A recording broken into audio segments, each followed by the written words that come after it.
Now आपका जो last chapter है वो है pollution. Pollution of air and water. ठीक है। जो पॉल्यूशन क्या होता है? पॉल्यूशन होता है कि जब आपके एनवायरनमेंट में, ठीक है, आपके एनवायरनमेंट में जब किसी हार्मफुल या फिर पॉइजनस सब्सटेंस का प्रेजेंट होना,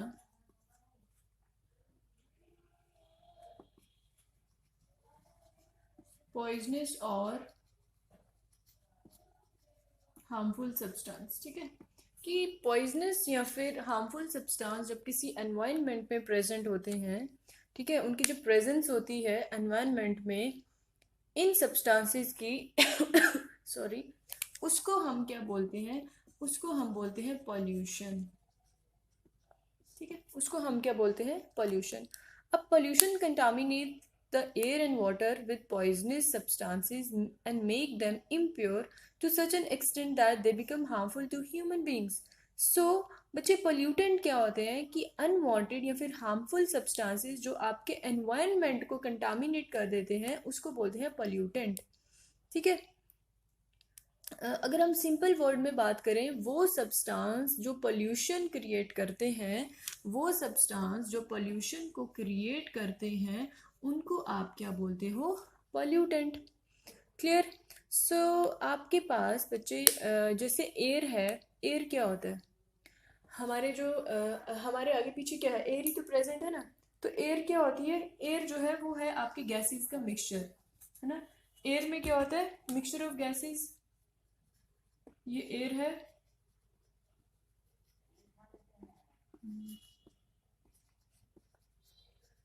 ठीक है। एयर में क्या होता है आपका? Mixture of gases. अब दो मेन गैसेस जो आपकी एयर में प्रेजेंट होती हैं वो कौन कौन सी है? First one is nitrogen and the second one is oxygen. ठीक है। जो मेन गैसेस प्रेजेंट होती हैं आपके एयर में, एक है आपकी नाइट्रोजन एंड दूसरी है आपकी ऑक्सीजन। अब जो नाइट्रोजन है वो कितनी होती है आपकी? 78%। और जो आपकी ऑक्सीजन है वो कितनी होती है आपकी? 21% बाय वॉल्यूम। क्लियर? नाउ अब आपको पता है एयर में और भी गैसेस प्रेजेंट होती है, जैसे कार्बन डाइऑक्साइड होगी, आर्गन हो गई, वाटर वेपर वगैरह होगी। तो जब ये सब गैसेस जो होती हैं इनका मिक्सचर ऑफ गैसेस में क्या होता है? Nitrogen, oxygen, carbon dioxide, argon, water vapour gives us pure air और clean air which is good for us. ठीक है। In addition to the normal constituent, अब ये नॉर्मल कॉन्स्टिट्यूएंट्स प्रेजेंट होते हैं, इनके अलावा कुछ पॉल्यूटेंट, कुछ हार्मफुल गैसेस जो होती हैं वो भी आ जाती हैं। फॉर एग्जाम्पल, रुको मैं बताती हूँ। जैसे आपका आ गया नाइट्रोजन, ठीक है, उसके बाद आ गया आपका argon, carbon dioxide and water vapour. ठीक है। ये क्या होते हैं? ये आपकी प्रेजेंट होती है किसमें? एयर में। ठीक है, which is fit for us, है ना, गुड फॉर अस। बट क्या होता है, इनके एडिशन में इनके अलावा और भी कुछ हार्मफुल सब्सटेंसेस ऐड हो जाते हैं। फॉर एग्जाम्पल कार्बन मोनोऑक्साइड, ठीक है, carbon monoxide, sulphur dioxide,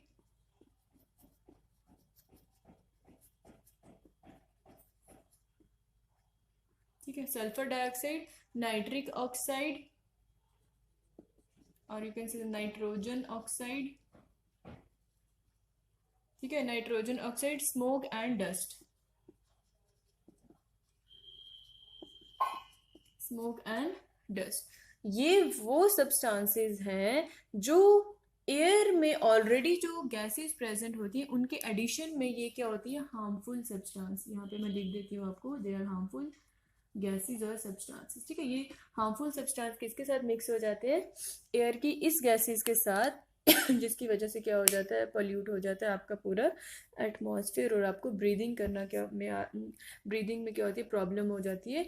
in fact कि जो आपका रेस्पिरेटरी सिस्टम में पूरी प्रॉब्लम आ जाती है, किस वजह से? इसी एयर पोल्यूशन की वजह से। इसी तरह वाटर भी क्या है? एक कॉमन लिक्विड है, which is present around us. तो जो फ्रेश वाटर या फिर जो यूजेबल वाटर है वो कहाँ पे प्रेजेंट होता है? आपके रिवर, लेक्स या फिर पॉन्ड में, है ना। कहाँ पे प्रेजेंट होता है फ्रेश वाटर आपका या फिर यूजेबल वाटर जिसको आप यूज़ कर सकते हो? रिवर, लेक्स एंड पॉन्ड में। और कुछ फ्रेश वाटर आपके अंडरग्राउंड भी प्रेजेंट होते हैं। बट जी आपने देखा जो जो वाटर बॉर्न डिजीजेज होती है वो क्या आजकल डे बाई डे बढ़ती जा रही है, जिसकी वजह से क्या हो जाता है? आपका वाटर पोल्यूशन हो जाता है। ठीक है, अब फर्स्ट हम देखेंगे सबसे पहले एयर पोल्यूशन के बारे में।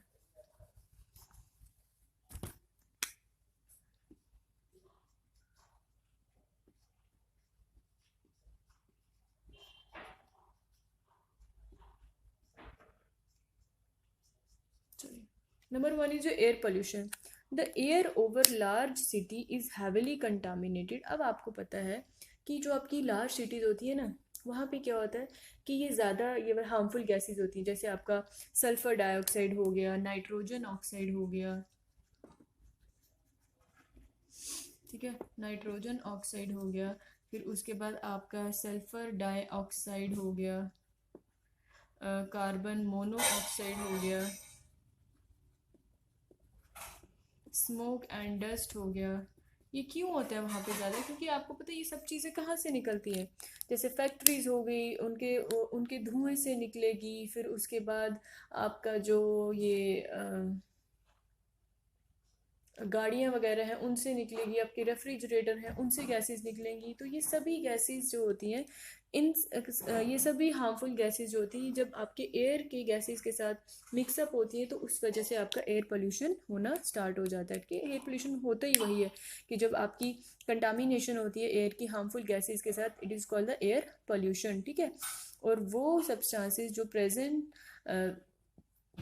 जिनकी प्रेजेंस की वजह से आपकी एयर इम्प्योर हो जाती है उसको क्या बोलते हैं? Air pollutant. अब जो मेजर पोल्यूटेंट कौन कौन से होते हैं? Sulphur dioxide, nitrogen oxide, carbon monoxide, smoke and dust. ठीक है, या फिर excess use of carbon dioxide, chlorofluorocarbon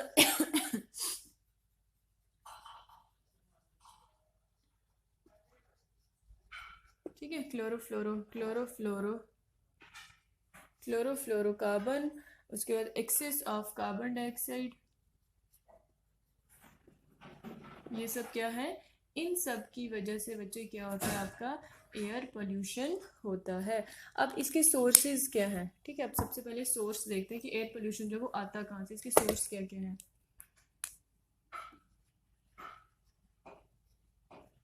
ठीक है, सबसे पहले सोर्स क्या है आपका कि जो आप फ्यूल को बर्न करते हो, number one is burning of fuel. ठीक है, जैसे आपने काउडंग को बर्न किया, बर्निंग ऑफ फ्यूल। ठीक है, फॉर एग्जांपल आपने क्या किया, कैरोसिन ऑयल या फिर कैरोसिन को, काउडंग्स को या फिर कोल को आप बर्न करते हो तो उसमें क्या हो जाता है? धुआं निकलता है। तो उसमें क्या होता है?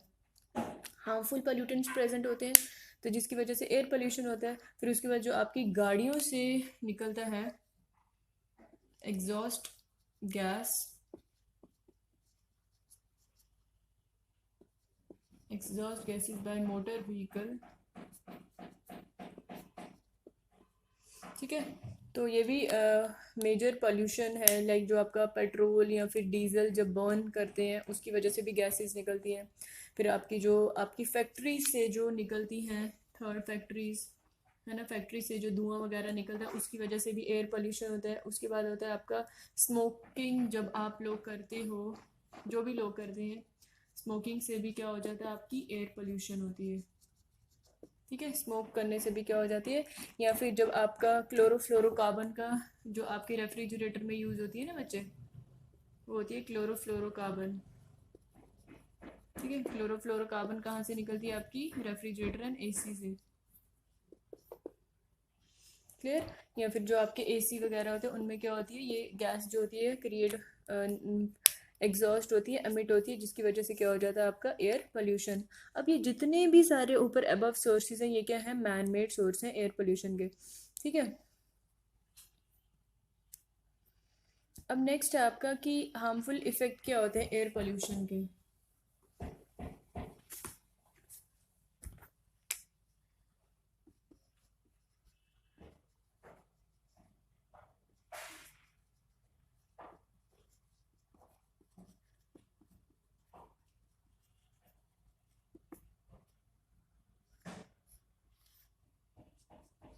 चलिए अब देखते हैं कि हार्मफुल इफ़ेक्ट क्या होते हैं एयर पोल्यूशन के। ठीक है, सबसे पहले हम देखते हैं सल्फ़र डाइऑक्साइड के बारे में।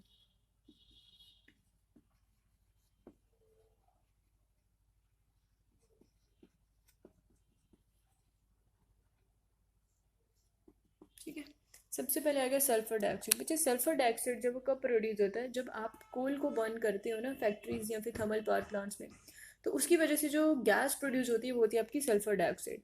अब सल्फर डाइऑक्साइड जो है आपकी एक तो कोल की बर्निंग से भी प्रोड्यूस होती है ना, एक आपकी पेट्रोल की बर्निंग से भी होती है, एक आपकी डीजल की बर्निंग से भी क्या होती है आपकी सल्फर डाइऑक्साइड जो है वो क्रिएट होती है मोटर व्हीकल्स में। एक्चुअली फ्यूल्स जो आपके जैसे कोल है, पेट्रोल है या डीजल है, उनमें क्या होता है कुछ सल्फर प्रेजेंट होता है एज अ इम्प्योरिटी। ठीक है, तो जब आप उसको बर्न करते हो ना तो वो सल्फर डाइऑक्साइड गैस बन जाती है। तो सल्फर डाइऑक्साइड गैस जो होती है ये क्या करती है, ये क्या प्रॉब्लम क्रिएट करती है आपकी जो रेस्पिरेटरी सिस्टम होता है उसमें क्या करती है, प्रॉब्लम जो होती है क्रिएट करती है, क्या करती है आपके लंग्स को डैमेज कर देती है, डैमेज लंग्स। ठीक है, ये बहुत सीरियस सीरियस प्रॉब्लम्स होती है जो इन सब चीज़ों से होती है। एंड सल्फर डाइऑक्साइड जो होती है in polluted air also produce acid rain, है ना, कि जब आपकी सल्फर डाइऑक्साइड मिक्सअप हो जाती है रेन्स के साथ तो वो क्रिएट करती है एसिड रेन। ठीक है, आपने देखा होगा ताजमहल पे भी हुई थी एक बार एसिड रेन, जिससे उसका जो मार्बल जो था उसका कलर जो था वो थोड़ा चेंज हो गया था। ठीक है, ये था आपका किसका, सल्फर डाइऑक्साइड का। नेक्स्ट है आपका नाइट्रोजन ऑक्साइड।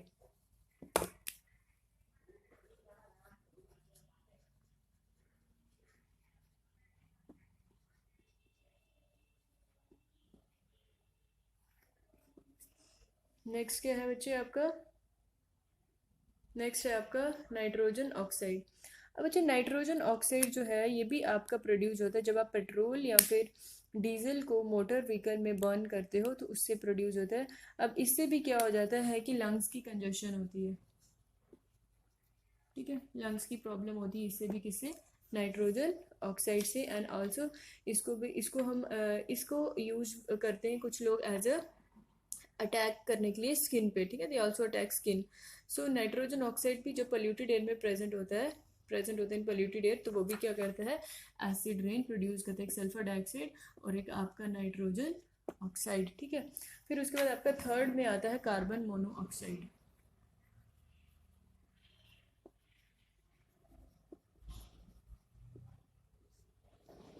ठीक है, थर्ड क्या है आपका, थर्ड बच्चे आता है आपका कार्बन मोनोऑक्साइड।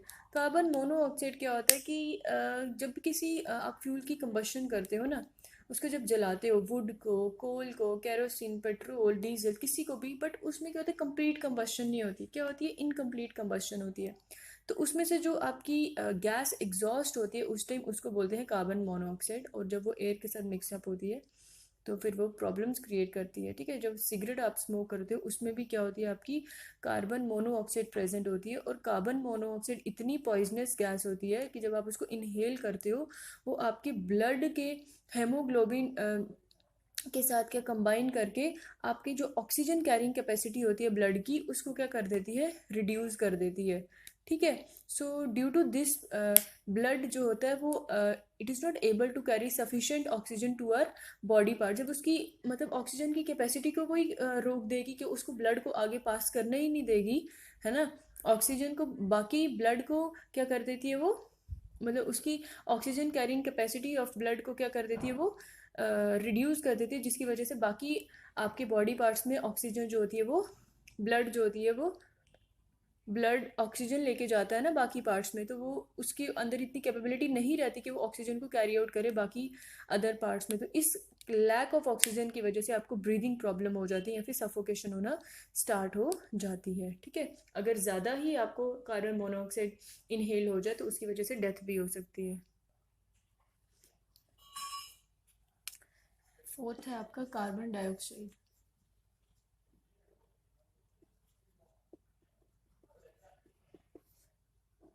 ठीक है, कार्बन डाइऑक्साइड में क्या होता है, कि ये भी आपके लार्ज क्वांटिटी ऑफ फ्यूल्स को बर्न करने से प्रोड्यूस होता है, ठीक है। कोई भी आपका वुड ले लो, कोल ले लो, केरोसिन ले लो, सीएनजी, एलपीजी, इन सबसे क्या क्रिएट होता है आपका कार्बन डाइऑक्साइड।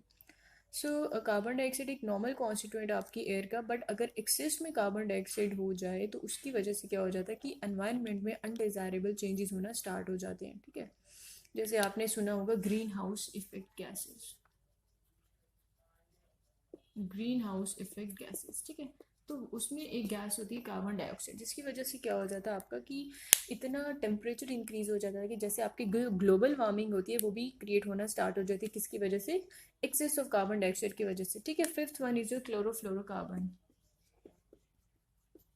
ठीक है। अब क्लोरोफ्लोरोकार्बन जो है ये भी आपका इसके एक्सेस होने की वजह से ये क्रिएट होता है आपका रेफ्रिजरेटर में यूज होता है, रेफ्रिजरेटर में आपका सॉरी एयर कंडीशन में एंड एरोजल स्प्रे में आपका क्लोरोफ्लोरोकार्बन यूज होता है। जब ये भी एक्सेस अमाउंट में हो जाता है तो ये एज ए एयर पोल्यूटेंट ही बिहेव करता है। तो इसकी वजह से क्या हो जाता है, जो आपकी ओजोन लेयर है उसमें क्या हो जाता है, होल होना स्टार्ट हो जा रहा है, ठीक है। होल होना स्टार्ट हो रहा है किसमें, ओजोन लेयर में। इसी तरह और भी बहुत सारी चीज़ें होती है, जैसे suspended matter, suspended particulars matter होते हैं, ठीक है, एसपीएम जिसको कहते हैं, suspended particulate matter. So finally, ठीक है, जिसमें आपकी डस्ट आती है, स्मोक आती है, तो ये सब चीज़ें थी आपकी किसमें किसमें कि आपकी harmful effects of air pollution. उसके बाद आती है आपकी एसिड रेन,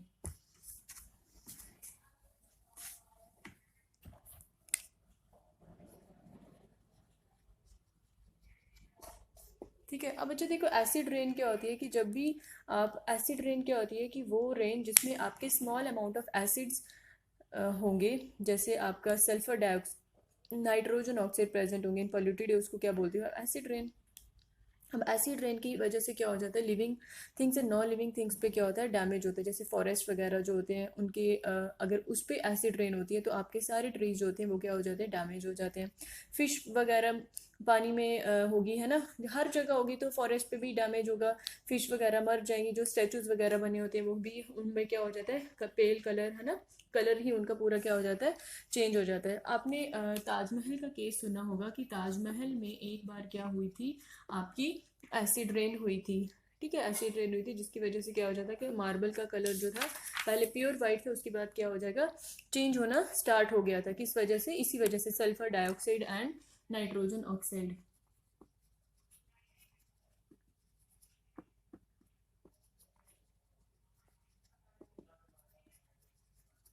ठीक है, sulphur dioxide and nitrogen oxide. तो इसको क्या बोलते हैं कि जैसे आहिस्ता आहिस्ता बच्चे, मतलब उसको क्रोजन लगना स्टार्ट हो गया था मार्बल को एसिड रेन से, उसको क्या बोलते हैं, मार्बल कैंसर, ठीक है। फिर उसके बाद आता है आपका ग्रीन हाउस इफेक्ट,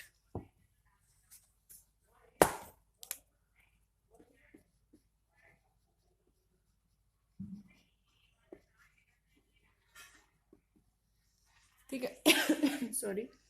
उसके बाद आता है आपका ग्रीन हाउस इफेक्ट। अच्छा, जब कार्बन डाइऑक्साइड आपकी एटमॉस्फेयर में प्रेजेंट होती है, ठीक है, वो क्या करती है कि हीट को क्या करती है कि जो आपके सन से हीट आती है, कार्बन डाइऑक्साइड उसको क्या करती है, अलाउ करती है उस हीट को कि वो पास हो जाए एंड आपकी अर्थ तक पहुंच जाए।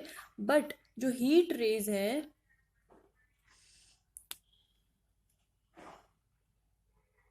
बट उनको क्या करती है, बाकी जो हीट रेज होती हैं जो अर्थ से रिफ्लेक्ट होके वापस, मतलब रिफ्लेक्ट होती है, उनको वो क्या करती है, वापस नहीं जाने देती, and its object from passing out of the earth into atmosphere.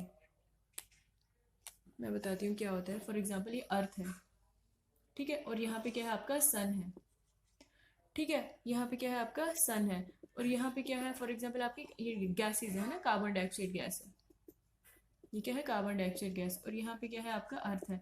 अब ये सन से जब रेज आती हैं आपकी, और जब वो रिफ्लेक्ट होती हैं बैक, तो ये उनको बैक नहीं जाने देती, कौन, कार्बन डाइऑक्साइड। ये रिफ्लेक्ट हुई बट ये उनको नहीं जाने देती बाहर, उनको ये क्या करती है, कार्बन डाइऑक्साइड ये काम करती है, ठीक है, उनको रिफ्लेक्ट, जो क्या करते हैं, हीट रेज रिफ्लेक्टेड होती है अर्थ से, उनको प्रिवेंट करती है, उनको एटमॉस्फेयर से बाहर नहीं जाने देती। इसी तरह सन्स हीट रेज रिमेन इसी तरह क्या होता है कि जो ये हीट रेज आ रही होती है ये यहीं पे रह जाती है, किसमें, अर्थ में, और एटमॉस्फेयर क्या हो जाता है, गर्म होना स्टार्ट हो जाता है. सो द वार्मिंग अप और heating up of the atmosphere due to the trapping of sun's heat rays by carbon dioxide gas in the atmosphere, उसको बोलते हैं ग्रीन हाउस इफेक्ट. आपका जो एटमॉस्फेयर है वो वार्म क्यों रहता है, क्यों, क्योंकि जब सन रेज आती है अर्थ के ऊपर पड़ती है तो कार्बन डाइऑक्साइड जो है वो उनको वापस नहीं जाने देता, उसको ट्रैप करके रखता है उन हीट रेज को, उसको बोलते हैं ग्रीन हाउस इफेक्ट. ठीक है. सो ग्रीन हाउस इफेक्ट की वजह से जो आपका एटमॉस्फेयर अर्थ में हीटिंग होती है, वार्मिंग होती है, वो इसी वजह से होती है. ठीक है. द प्रॉब्लम अराइजेज कि जब कार्बन डाइऑक्साइड का अमाउंट इतना ज़्यादा बढ़ जाएगा आपके इसमें, तो उसकी वजह से क्या हो जाएगा, आपका ग्लोबल वार्मिंग होना स्टार्ट हो जाती है. ठीक है. तो यही सब चीज़ें होती हैं किसमें, आपकी ग्रीन हाउस गैसेज में. एंड ग्लोबल वार्मिंग भी आपको पता ही है क्या होती है कि जब ज़्यादा हीट रेज ये ट्रैप होती हैं तो उसकी वजह से कार्बन डाइऑक्साइड का लेवल इंक्रीज हो जाता है, उसको उनको क्या कहते हैं, ग्रीन हाउस गैसेस. तो carbon dioxide, methane, nitrogen oxide, nitrous oxide, chlorofluorocarbon, water vapour, ये सभी क्या है आपकी ग्रीन हाउस गैसेज.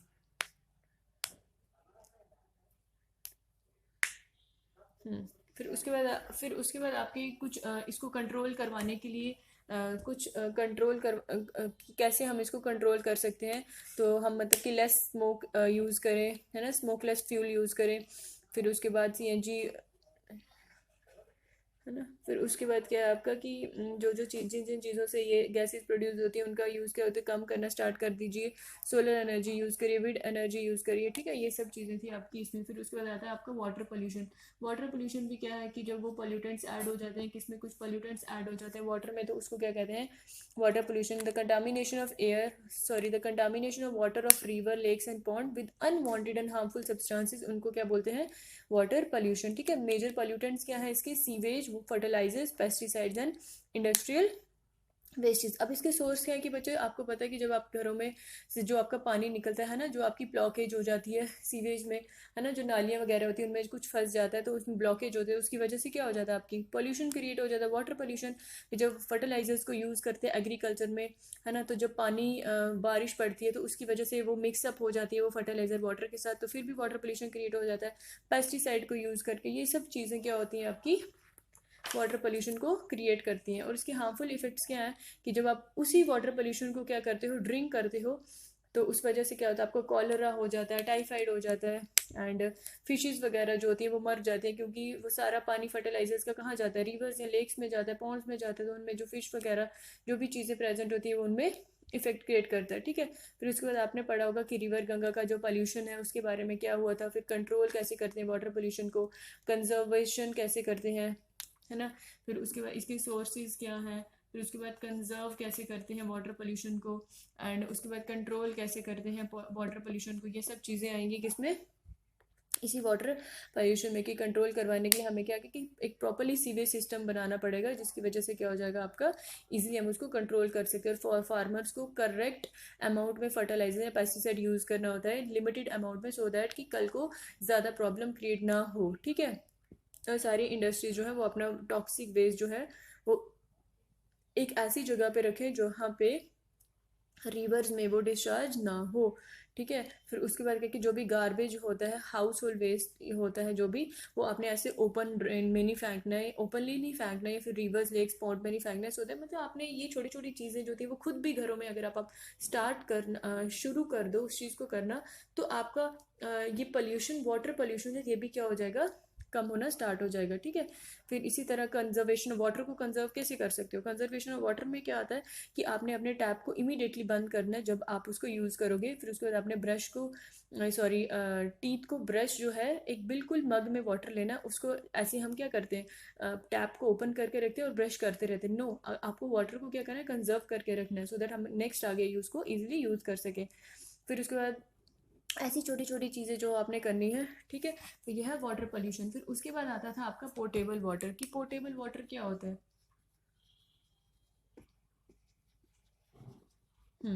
उसके बाद क्या था आपका पोर्टेबल वाटर. बच्चे वो water which is safe for drinking, है ना, सेफ फॉर ड्रिंकिंग, जो पीने के लिए आपका वाटर सेफ रहता है ना, ड्रिंकिंग के लिए जो वाटर सेफ होता है उसको क्या कहते हैं, पोर्टेबल वाटर. पोर्टेबल का मतलब ही क्या होता है, ड्रिंकेबल. ठीक है. जो कि क्लियर, ट्रांसपेरेंट, ऑर्डरलेस. सेकेंड में जाएगा। अगर बच्चा आप ये नहीं सोचो कि अगर आपको कोई वाटर मिला जो बिल्कुल क्लियर है, ऑर्डरलेस है, ट्रांसपेरेंट, ये ज़रूरी नहीं है कि वो सेफ़ फॉर ड्रिंकिंग हो, उसमें भी कुछ आपके हार्मफुल बैक्टीरियाज जो होंगे वो क्या होंगे, प्रेजेंट होंगे। तो उनको हमें क्या करना पड़ता है कि हार्मफुल या फिर वैसा वाटर जिसमें कुछ हार्मफुल सब्सटेंसेस प्रेजेंट है, उनको प्योर बनाने के लिए हम क्या करते हैं, कुछ चीज़ें यूज़ करते हैं, है ना, कुछ प्रोसेसेस से उनको निकालते हैं। फर्स्ट वन जो है आपका बाय फिल्टरिंग, एंड आपका सेकंड है by boiling, bye filtering, by boiling, and your third is by chlorination.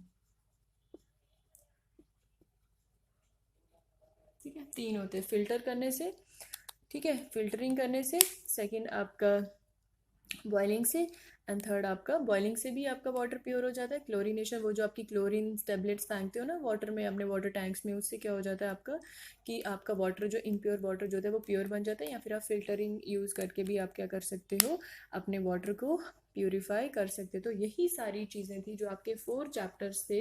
एक था आपका chemical effects of electric current, एक था pollution of air and water, एक था आपका metals and non metals, and last one is your some natural phenomena. तो इन्हीं 4 चैप्टर्स की हमने फुल रिवीजन कर दी है। जो जो भी टॉपिक्स इसमें आते थे वो मैंने आपको अच्छे से पूरी एक्सप्लेनेशन दे दी है। आई होप आप लोग अच्छे से एग्ज़ाम को सॉल्व करोगे एंड आपको कोई भी प्रॉब्लम ना है। Okay students, good luck for your exam. Thank you.